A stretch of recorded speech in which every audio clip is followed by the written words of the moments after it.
2023년 2월 15일 수요일 수요예배에 참여하신 여러분을 축복합니다.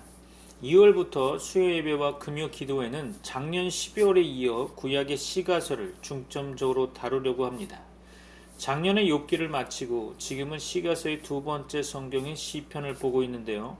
지난주 금요일 금요 기도회에서는 시편 10편을 보았습니다. 기억이 혹시 나시나요? 기억이 안 나도 괜찮습니다. 나중에 기억날 때가 있겠죠.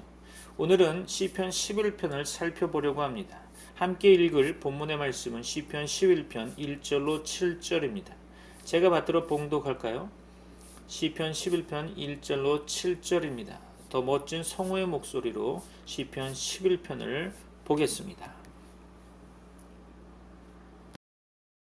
제 11편 다윗의 시 인도자를 따라 부르는 노래.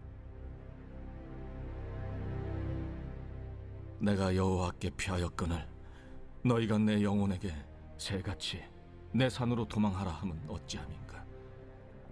악인이 활을 당기고 화살을 시위에 먹이며 마음이 바른 자를 어두운 데서 쏘려 하는도다. 터가 무너지면 의인이 무엇을 하랴. 여호와께서는 그의 성전에 계시고 여호와의 보좌는 하늘에 있으며 그의 눈이 인생을 통촉하시고 그의 안목이 그들을 감찰하시도다. 여호와는 의인을 감찰하시고 악인과 폭력을 좋아하는 자를 마음에 미워하시도다. 악인에게 그물을 던지시리니 불과 유황과 태우는 바람이 그들의 잔에 소득이 되리로다. 여호와는 의로우사 의로운 일을 좋아하시나니 정직한 자는 그의 얼굴을 배우리로다.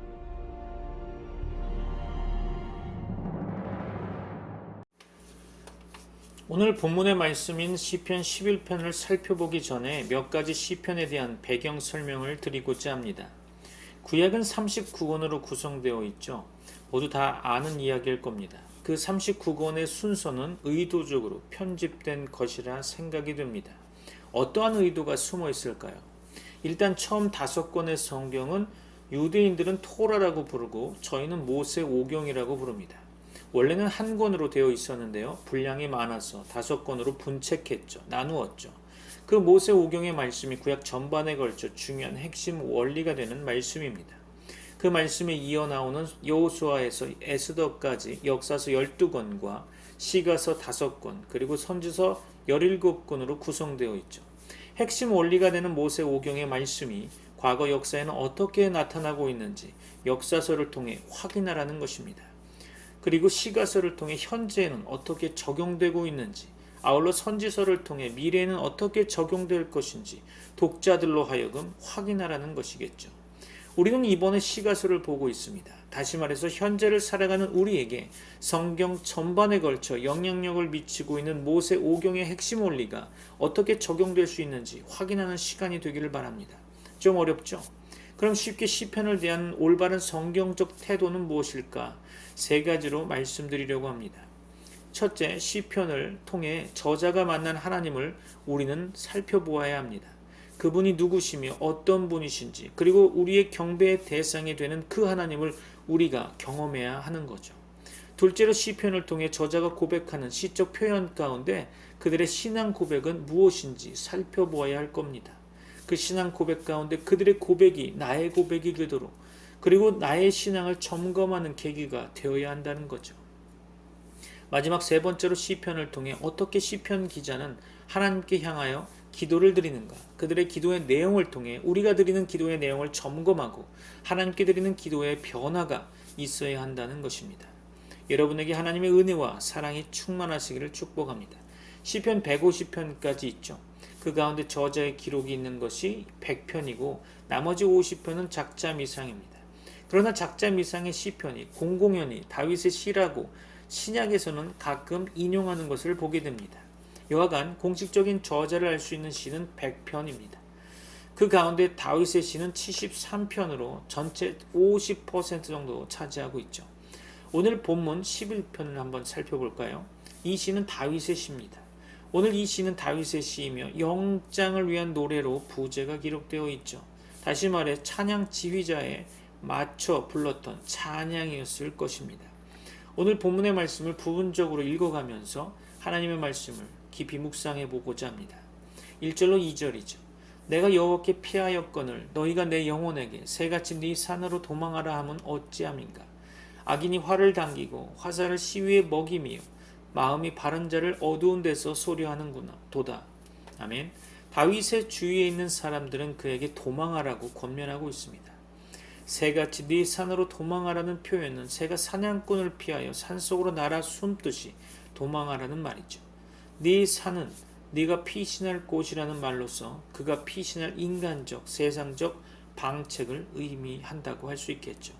믿음 없는 친구들이 그에게 도망하라고 권면하는 이유는 악인이 활을 당기고 화살을 시위에 먹이며 그를 쏘려하기 때문이겠죠.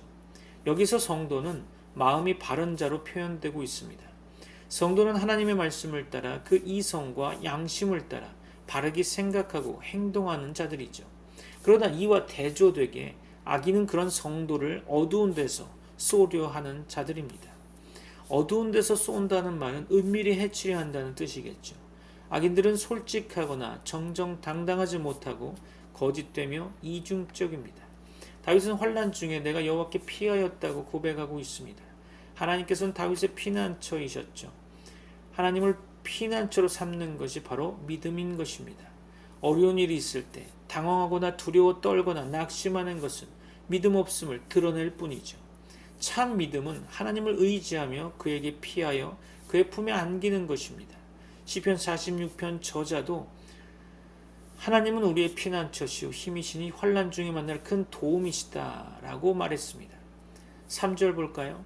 오늘의 본문 말씀 시편 11편 3절입니다. 터가 무너지면 의인이 무엇을 하랴. 그렇죠? 터는 하나님의 진리를 가리킨다고 보여집니다.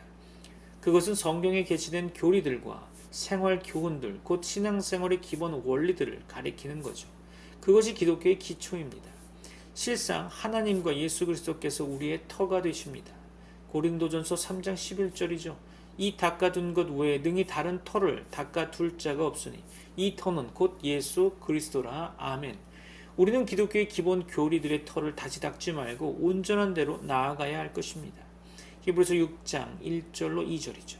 그러므로 우리가 그리스도의 도의 초벌을 버리고 죽은 행실을 회개함과 하나님께 대한 신앙과 세례들과 안수와 죽은 자의 부활과 영원한 심판에 관한 교훈의 터를 다시 닦지 말고 완전한 대로 나아갈지니라. 아멘. 건물은 기초가 튼튼해야 하죠.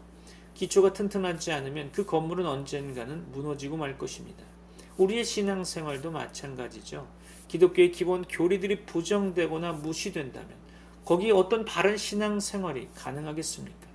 기독교의 기본 교리들이 부정된다면 거기에 참된 기독교는 없을 것입니다. 기독교인의 믿음과 소망은 다 헛되게 되는 거죠. 거기에는 신앙의 정조와 절개를 지키는 보수신앙과 바르고 선하게 사는 도덕적인 생활이 무의미하며 무가치하게 될 것입니다. 때때로 세상이 악화되어 사상적 윤리적 기본이 흔들리는 시대가 있고 심지어 오늘날처럼 교회조차도 배교적이고 부도덕하게 되는 때가 있습니다. 자유주의 교회들은 성경에 게시된 기독교의 기본 교리들을 부정하고 왜곡시키며 낙태와 동성애 등의 윤리적 악들을 포용하고 있고 세상은 심히 불경건하고 음란하고 쾌락적입니다. 그러나 하나님의 터는 견고하죠. 디모데후서 2장 19절입니다. 하나님의 견고한 터는 섰으니. 그렇죠? 아멘이시죠? 히브리서 13장 8절로 9절이죠. 예수 그리스도는 어제나 오늘이나 영원토록 동일하시니라. 여러 가지 다른 교훈에 끌리지 말라. 아멘. 우리는 성경대로 믿고 신앙의 절개를 지키며 정직하고 선하게 살아야 할 것입니다. 디모데후서 1장 13절이죠. 너는 그리스도 예수 안에 있는 믿음과 사랑으로서 내게 들은 바 바른 말을 본받아 지키라. 아멘. 오늘 본문의 말씀 4절입니다. 여호와께서는 그의 성전에 계시고 여호와의 보좌는 하늘에 있으며 그의 눈이 인생을 통촉하시고 그의 안목이 그들을 감찰하시도다. 하나님께서 살아계심으로 성도의 경건하고 정직한 생활의 기초는 결코 무너지지 않을 것입니다. 하나님께서는 그 성전에 계시죠. 그는 무한하시고 온 우주에 충만하시지만 옛 시대의 그의 영광, 곧 그가 사람들과 함께 하심의 영광을 성막과 성전에서 구름으로 나타내셨습니다. 오늘날에는 성도들의 모임인 교회 가운데 성령으로 임재해 계시죠. 그는 지금도 살아계셔서 자신의 영광을 나타내시는 하나님이십니다. 그는 특히 그 영광의 보좌를 하늘 즉 천국에 두셨죠. 그의 보좌는 통치하시는 왕의 보좌이며 심판하시는 재판장의 보좌입니다. 하늘에 있는 하나님의 보좌는 심히 거룩하고 위엄이 있으십니다. 하나님께서는 하늘 보좌에서 온 세상을 통치하시고 의인들과 악인들을 감찰하시며 그들을 공의로 판단하시고 그들의 행한 대로 보응하십니다. 하늘에 계신 하나님께서는 모든 사람을 살피십니다. 하나님의 눈은 매우 밝으시죠. 하나님의 시력은 완전하십니다. 그의 시력은 약해지거나 쇠하여지지 않으시죠. 그는 우리의 생활을 감찰하십니다. 오늘 성경 원어 안목이라는 원어는 눈꺼풀 즉 눈이라는 뜻이며 감찰한다는 원어는 시험한다 증명한다는 뜻이죠. 그는 사람의 행위뿐 아니라 생각과 감정과 뜻까지도 다 아시고 그의 선함과 진실함을 시험하시고 판단하십니다. 시편 139편 1절로 4절과 23절을 잠깐 보면 여호와여 주께서 나를 감찰하시고 아셨나이다. 주께서 나의 앉고 일어섬을 아시며 멀리서도 나의 생각을 통촉하시오며 나의 길과 눕는 것을 감찰하시며 나의 모든 행위를 익히 아시오니 여호와여 내 혀의 말을 알지 못하시는 것이 하나도 없으시니이다.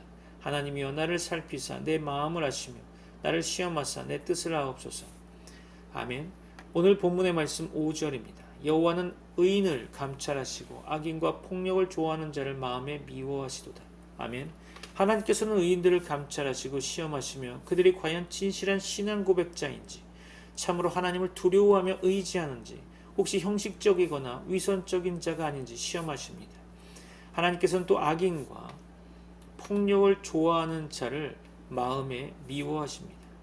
그는 겸손하고 선한 의인을 사랑하시지만 교만하고 폭력을 좋아하는 자를 미워하십니다. 그것이 그분의 도덕적 판단이죠. 하나님의 판단은 분명하시고 정확하십니다. 세상 사람들은 악인들을 칭찬하고 그들을 친근히 할지 몰라도 악인들에 대한 하나님의 태도는 항상 명확하십니다. 하나님께서는 언제나 악인들을 미워하십니다. 오늘 본문의 말씀 6절 보죠.